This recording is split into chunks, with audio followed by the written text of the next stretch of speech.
ഹരേ കൃഷ്ണ. ജയശ്രീ രാധരാധേ. ഇത് നെയ്യാറ്റിങ്കര ശ്രീകൃഷ്ണ സ്വാമി ക്ഷേത്രം. എൻ്റെ വീടിൻ്റെ തൊട്ടടുത്തുള്ള ക്ഷേത്രമാണ്. ഇന്ന് ഏകാദശിയായിട്ട് രാവിലെ ഇങ്ങോട്ടേക്ക് പോന്നു. ഭഗവാനെ കണ്ടു തൊഴുതു, അനുഗ്രഹവും വാങ്ങി. എല്ലാവരും ഏകാദശി വ്രതം എടുക്കുന്നുണ്ടോ?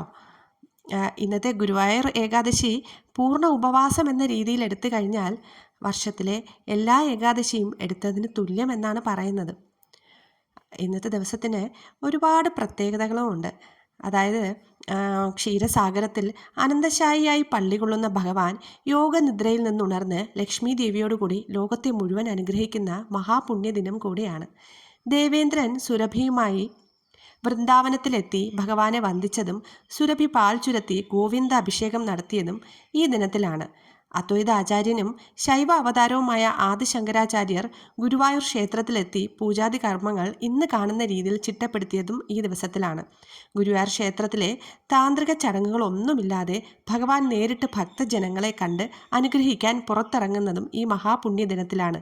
ഗുരുവായൂരിലെ സമസ്ത ചരാചരങ്ങളിലും വൈഷ്ണവ ചൈതന്യം അനുഭവപ്പെടുന്ന മഹാപുണ്യദിനം. ചെമ്പൈ വൈദ്യനാഥ ഭാഗവർക്ക് ശബ്ദം തിരിച്ചു കിട്ടിയ പുണ്യദിവസം കൂടെയാണ് ഗുരുവായൂർ ഏകാദശി.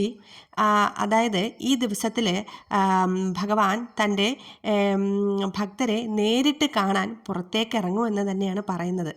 ഭഗവാന് തൻ്റെ ഭക്തരേക്കാൾ പ്രിയപ്പെട്ടതായി വേറെ ഒന്നും തന്നെ ഇല്ല. ഇന്നേ ദിവസം ഭഗവത് വചനങ്ങൾ കേൾക്കുന്നതും ഭഗവാന്റെ ദർശനം ലഭിക്കുന്നതും പുണ്യമായ ഒന്ന് തന്നെയാണ്.